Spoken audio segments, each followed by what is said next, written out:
Mesdames, Mesdemoiselles et Messieurs, bonjour ou bonsoir selon l'heure à laquelle vous nous regardez. Car l'entreprise Tribune essaie de mettre à la disposition de ses lecteurs nos compatriotes, ceux du Tchad, les amis du Tchad, à la diaspora, un échange entre Madame Raymond Fatine Abré, le passage à Paris, qui a plus a eu l'opportunité, la chance de pouvoir l'aborder pour échanger avec elle sur des questions d'actualité, des questions de l'heure. Vous savez que c'est une dame appelée par beaucoup de nos compatriotes d'un courage. Elle fait des chroniques qui sont reprises par des journaux sénégalais et les tchadiennes. Et ces scènes-là, dont beaucoup d'entre vous en parlent, vous allez l'écouter aujourd'hui sur Charantrocus TV. Madame Raymond Fatine Abré, bonjour. Salam alaikum, monsieur Asseli.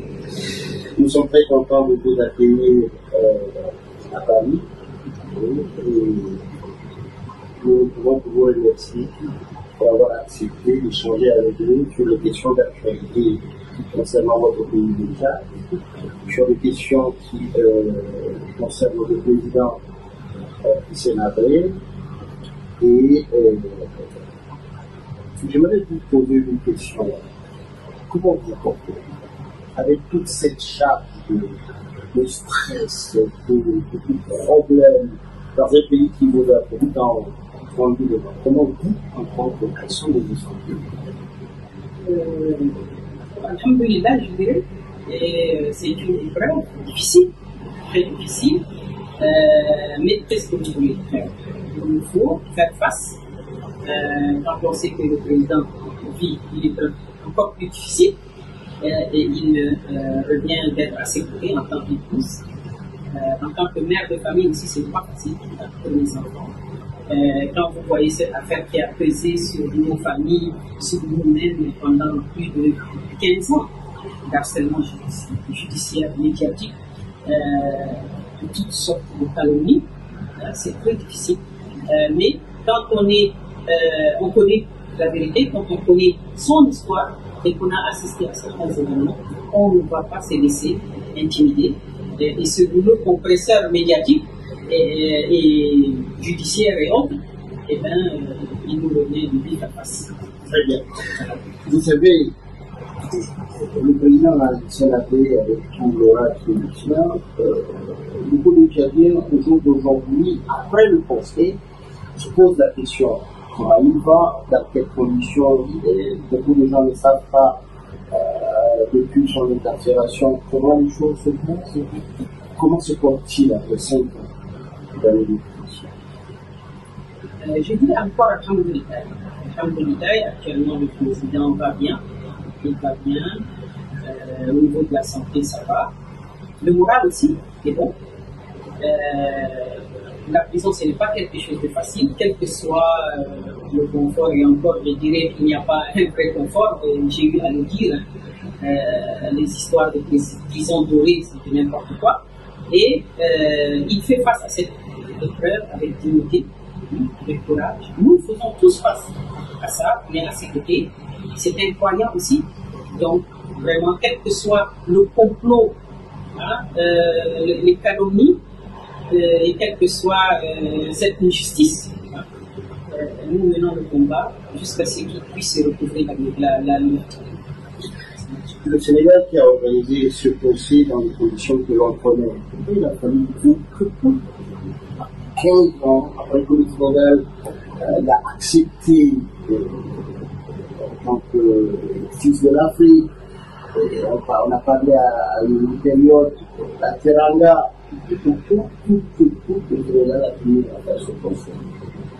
Alors, je dirais que pour comprendre la genèse de l'affaire Habré, d'abord il faut dire une chose, je pense qu'aujourd'hui l'opinion nationale, internationale, africaine, elle est en tout cas édifiée que ce n'est pas une affaire de droits de l'homme, une affaire d'impunité, une affaire de justice. C'est ça. Vous savez que bien sûr, c'est ça, c'est que la propagande médiatique mensongère a mis en avant. Mais comme en tant qu'homme politique, vous-même vous savez que très souvent ce qu'on crie haut et fort, c'est tout sauf la vérité. Donc, pour comprendre en quoi l'affaire Habré, qui est en fait une grosse affaire d'État, une affaire politique, qui a pas seulement impliqué le Sénégal. Comme vous savez que c'est une grosse affaire qui a mêlé plusieurs États. Donc, pour comprendre, si on peut dire l'acte 1 de l'affaire Habré, il faut revisiter les conditions dans lesquelles le président Habré a perdu le pouvoir. Comment et pourquoi on a fait des coups d'État?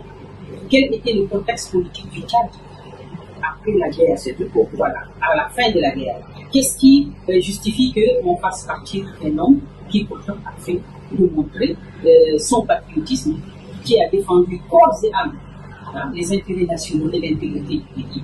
Il a gagné la guerre. Et donc il se retrouve avec un leadership fort, engagé, reconnu. Okay? Et à ce moment-là, c'est une victoire politique pour lui, c'est une victoire militaire aussi. Et il faut voir et examiner quel était l'état d'âme des gens qui ont perdu la guerre. Perdu la guerre, nous avons la Libye et nous avons la France, le terrain à l'époque, qui a apporté des soutiens du bout de l'air au Tchad. Quand ça a été médiatisé, la France est elle qui a intervenu pour aider dans le Tchad. Non. La France n'a pas intervenu. Le Tchad, elle a beaucoup plus mis en avant ses intérêts commerciaux. Ils étaient contre la reconquête du Tchad. Rappelez-vous bien, ils étaient contre la reconquête du Tchad parce qu'ils mettaient en avant les intérêts commerciaux politiques avec Gaddafi. Et ils ont tout fait pour empêcher la reconquête du Tchad. Et c'était à leur détriment. Donc ils se sont accommodés d'une situation, ils se sont accommodés d'une situation. Maintenant, qu'est-ce qui se passe? Donc comme je l'ai dit, ils se retrouvent en 90, à la fin de la guerre, après avoir aussi bouclé la sécurisation juridique des Taouzi, parce que nous, Tchadiens, nous savons la capacité financière et militaire de Gaddafi, il nous l'a démontré. Donc, le président, en homme d'État, averti, il a su qu'il fallait sécuriser juridiquement Taouzi. Et il a engagé complètement la saisine de la Cour de justice internationale et qui, des années plus tard, a donné raison. Et aujourd'hui, Aouzou est tchadienne pour l'éternité, grâce au président du Sénégal, à son action et à sa vision. Donc, qu'est-ce qui se passe? Il se passe que au lendemain de cette victoire, nous avons un leadership qui se trouve grandiose, encore plus grandiose, une grande légitimité internationale. Et sans compter cela, vous avez le président donc, qui démontre un leadership politique, militaire, mais aussi par la reconstruction de ce pays-là. En quelques 8 années, il y a eu la guerre, la victoire, l'engagement pour la sécurisation juridique d'Aouzou et enfin la reconstruction de ce pays. Reconstruction d'un État, d'une administration, d'une économie. C'est pas nous, en quelques années, et avec très peu de moyens. Et en plus de ça, vous avez aussi le dossier pétrole qui est déjà engagé. Vous voyez, le dossier pétrole est engagé sur des voies qui ne correspondent pas très bien aux intérêts des autres. Et on a donc des gens qui ne sont pas contents et qui se disent que non, cet homme-là, il va réussir. Déjà, avec très peu de moyens, il a fait ce travail titanesque, cette mobilisation de toutes les ressources du pays, de hommes, femmes, pour réussir à travailler la régie de travail de la terre. Donc, qu'est-ce qu'on se dit? On se dit, le pétrole arrive, mon Dieu, tout le monde sait les ressources financières importantes, hein, les moyens, c'est une véritable puissance, l'argent du pétrole. Si cet homme-là, il a les moyens de ce pétrole, qu'est-ce qu'il doit faire? Il va réussir. La réussite, ça ne rime pas avec France-Afrique. Absolument. Parce que la France-Afrique se caractérise avant tout par des échecs. Tous les pays de l'espace France-africain sont des pays qui sont dans des situations d'échec. C'est bien ce qui permet à la France-Afrique de s'implanter des luttes. Parce que c'est quoi la réussite et le fait qu'on peut dire qu'aujourd'hui le dossier pétrole ne correspondait pas aux attentes de ce que les gens disaient. Donc le président Habré était tout sauf le président français, tout sauf ça. Et donc de ce fait-là, eh bien, on va dire non, on ne peut pas laisser ça, on ne peut pas le laisser au pouvoir. Avec l'argent de Dieu, il sera trop puissant, on ne pourra plus bien faire contre lui. La force qui s'est toujours accommodée de lui va trouver le moyen, en alliance avec la Libye, qui ruminait sa revanche, avec le Soudan. Et rappelez-vous, dans cette grosse opération de coup d'État contre le régime Habré, ce sont 3 pays qui se sont alliés. La Libye a fourni tout ce qui est argent, munitions, vie, tout ce qu'on veut. Vivre et tout était à la charge de la Libye. Le Soudan a donné une partie de son argent, de mise à part. Et enfin, la France a donné tous ses conseillers, politiques, la charge médiatique, de l'accompagnement médiatique, pour arriver à cette coup d'État. Le coup d'État arrive, et le président Habré donc quitte le Sénégal, quitte le Tchad pour le Sénégal. Il s'y installe. Oui, avant qu'on arrive pour le Sénégal qui s'y installe, je me sens une question. Vous nous présentez le président Habré aujourd'hui comme un leader charismatique dans la sous-région, etc. Vous êtes du coup, ceux qui nous écouteront, vous diront non, c'est un parti, etc. Si c'était le contraire, vous direz la même chose. Non, moi je ne spécule pas, je parle de faits politiques, je parle de faits d'une analyse. Et on va y venir. On va y venir parce que ceux qui ont ce qu'on a entendu, d'accord, on a entendu beaucoup de choses. Je dirais par exemple, prenons la grosse propagande de 40 000 morts, n'est-ce pas? C'était une espèce de cul médiatique parfait. On pourrait même s'étonner de chiffres ronds. 40 000 morts, on nous a fasciné ça pendant toute la période de charge. Parce que ce qui était important, c'est 40 000 morts, quelle était leur fonction? La fonction de ces 40 000, disons l'objectif, c'était quoi? C'était casser une image. Ce qui les dérangeait, c'est ça. C'est cette image. Parce que quand le président a quitté le Tchad, il est parti, les gens l'ont accueilli, personne ne le considérait comme ce qu'on veut faire pas. Donc, l'opération 1, l'offensive médiatique, a été avant tout montée par rapport, il fallait bien casser l'image pour pouvoir justifier les procédures judiciaires, d'accord? Donc, qu'est-ce qu'on a dit pendant longtemps? On a dit 40 000 morts, d'accord? Maintenant, bien qu'on ne nous a jamais prouvé ça, bien que tout le monde se dit, attendez, qu'est-ce que ça veut dire? Ça n'a pas de sens. On l'a vu au procès, mais on l'a vu, qu'est-ce que le procès a montré? Vous voulez nous dire que 40 000 morts, c'était des chiffres avancés par le régime actuel, avec la France, comme un chiffre de vainqueur. Ils arrivent, ils imposent 40 000 morts, mais en fait, ils n'ont pas pu le prouver au procès. Jamais. Non seulement ils n'ont pas pu le prouver au procès, mais aucun Tchadien digne de ce nom et qui voit et qui écoute ne peut croire à cette histoire. Et d'ailleurs, même M. Libreville, quand il est arrivé au procès, il a été un peu coincé parce qu'il a dit dans la presse sénégalaise, il a dit non, j'ai jamais dit ça, je n'ai jamais dit qu'il y avait 40 000 morts et que donc en fait il y en a à peu près 1000 et puis voilà. Et entre 40 000 et 1000, vous reconnaîtrez. Donc, moi, ce que j'aurais aimé, c'est, puisqu'on a dit pourquoi il a fallu coûte que coûte organiser ce procès. J'ai expliqué pourquoi on a voulu se débarrasser du président. D'accord. Maintenant, on arrive au Sénégal. C'est-à-dire que ce qui est important, très important, c'est de dire Idriss Déby s'installe au pouvoir et on a 15 ans après, 10 ans, 15 ans, puisque c'est en 2000, qu'on va engager les procédures. Qu'est-ce qui se passe? Nous, en tant que Tchadiens, on peut faire une petite comparaison. Lorsque le président Mali, il quitte le pouvoir en 79-80, il quitte le pouvoir, il va s'exiler au Nigeria. Est-ce que le président Habré qui s'installe au pouvoir, est-ce qu'il a un seul jour prononcé le mot du monde? Malou, qu'est-ce qu'il fait? Il a fait ça, il a fait ceci. Malou est-il cherché, emmerdant? Est-ce qu'il l'a fait? Jamais. Et voilà, jamais. Jamais. Pourquoi? Parce que dès qu'il est arrivé au pouvoir, il s'est installé, lui, il est arrivé, il a mis une mission pour le pays. Il lâche le travail colossal qu'il a. Il veut travailler.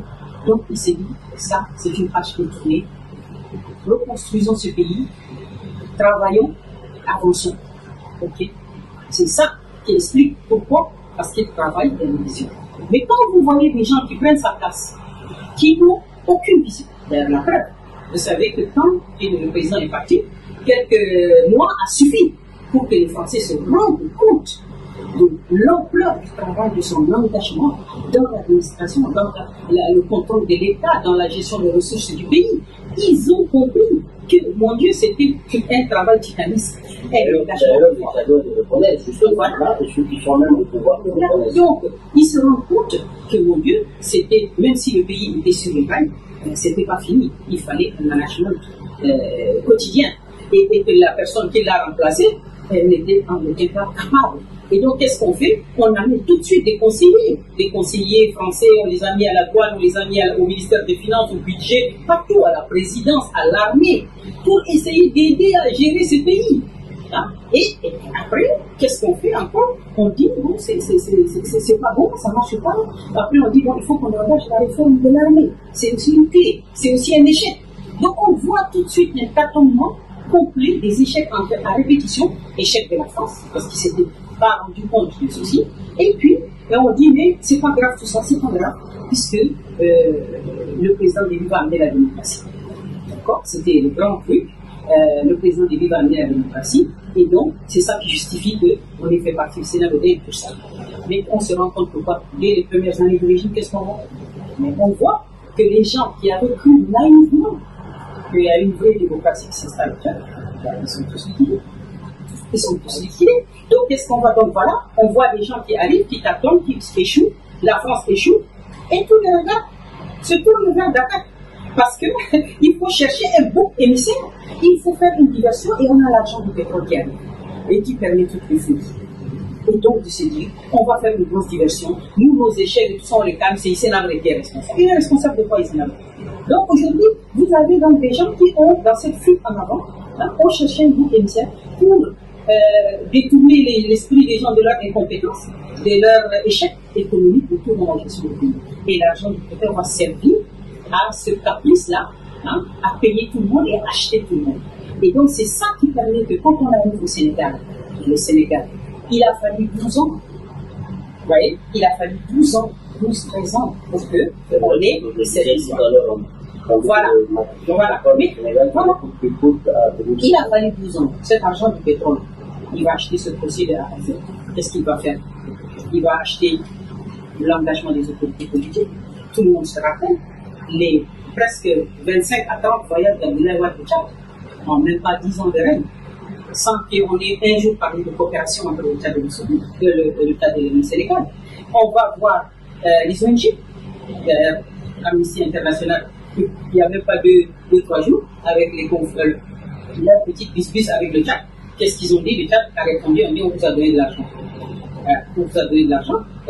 On aimerait bien savoir, on n'a pas entendu Amnesty, mais on aimerait bien savoir dans quel cadre, quelle est la récente collaboration entre le Tchad et Amnesty, c'est l'affaire Hardy.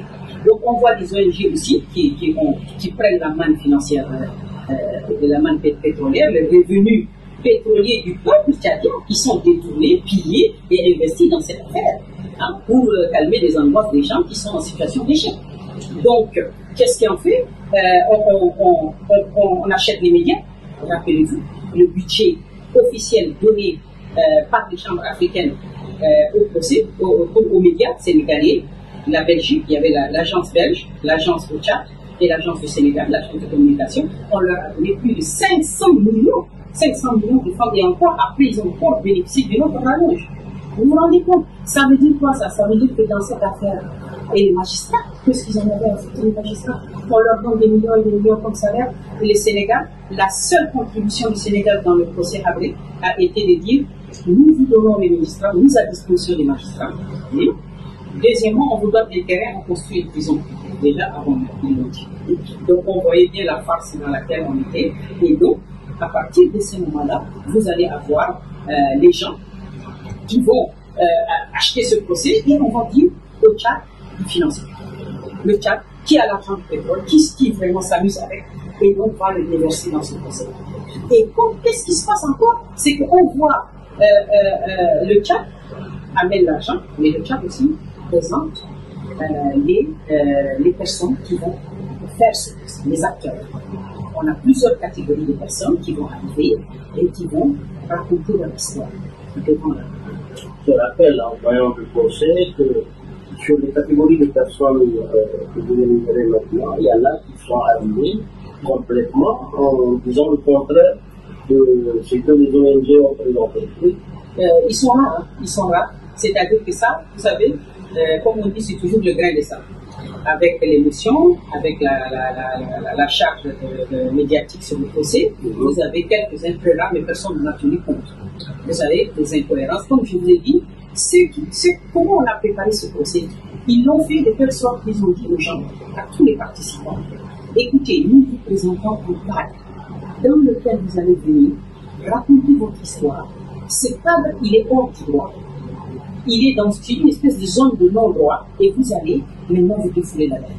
C'est pour ça qu'on a vu même, si vous voyez, on a vu des avocats tchadiens et des avocats français insulter le président. Comme c'est pas possible. Comme si on leur avait dit, il n'y a pas de droit ici. Suspension du code déontologique des avocats. Il n'y a pas de procédure. Ce type-là n'a aucun, ce monsieur n'a aucun droit. Donc maintenant, vous pouvez y aller. Insultez-le, faites ce que vous voulez, défoulez-vous. Ça, c'est nous, on a suspendu le code de loi et on vous permet de dire ce que vous voulez. Et à partir de ce moment-là, vous allez avoir des gens qui vont se défendre.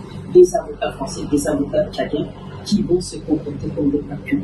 Regardez à titre de comparaison, si vous voyez la CPI, qui a insulté le président Babou? Qui? Aucun avocat. Ni de l'accusation, ni de procureur, ni rien. Or, ce qu'on voyait, c'était ça. En fait, vraiment, c'était qu'on a tellement mis de l'argent qu'on leur a dit allez-y.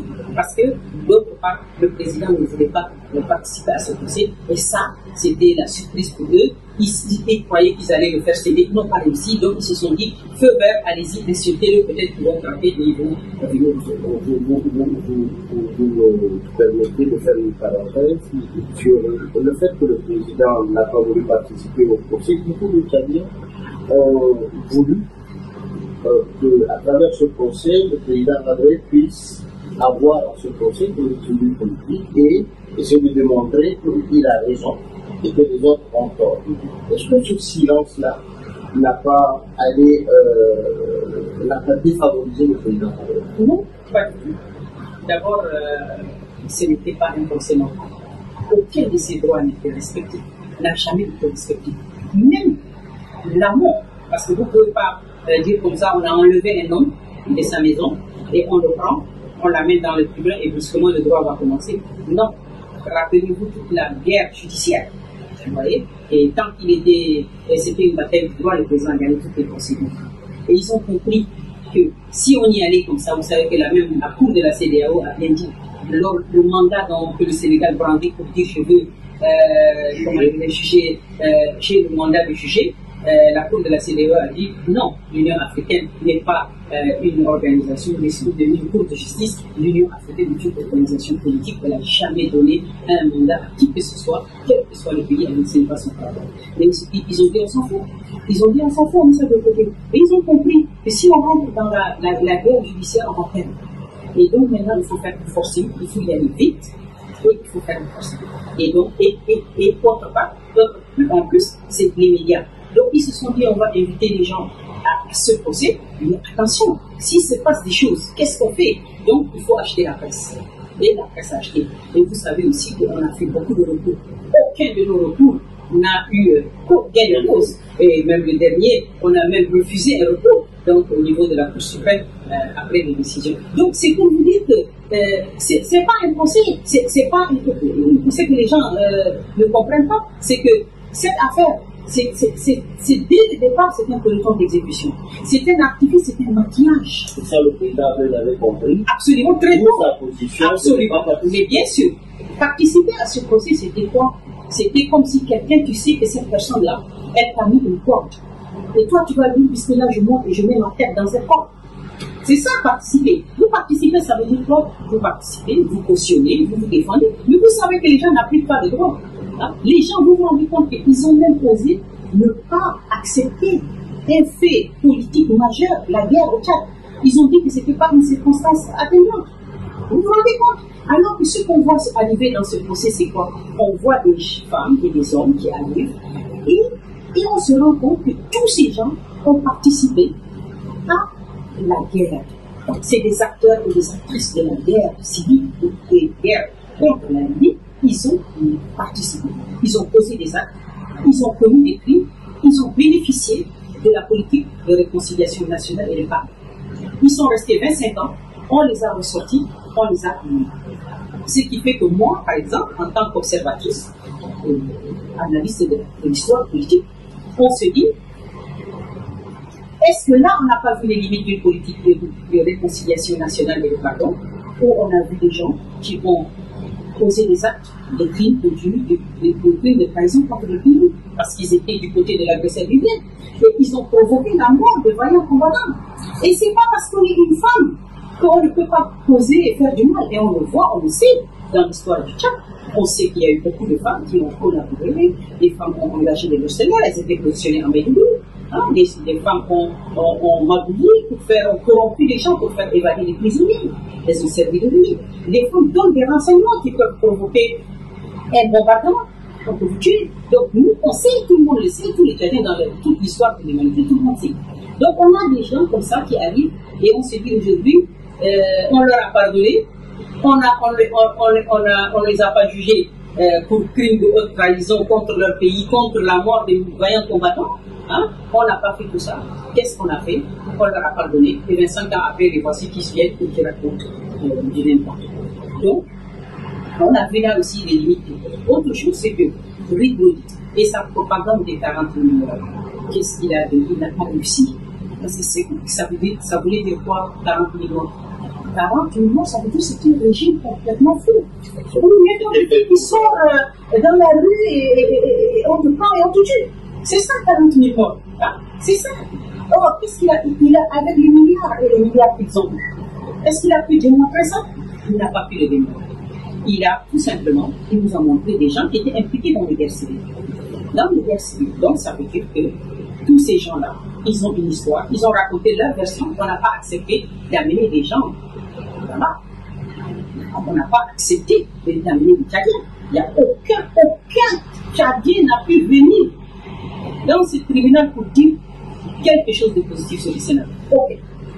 Donc, à charge. Et c'est une obligation, à la fois pour le procureur. Le procureur, il enquête à charge et à décharge. Non seulement il enquête à décharge, mais il devait, le procureur de chambre africaine, non seulement il était tenu d'enquêter à charge et à décharge pour amener des gens, parce que la justice, c'est quoi? C'est la manifestation de la vérité. C'est ça qu'on recherche. Mais la vérité, on ne voulait pas faire ça dans ce procès.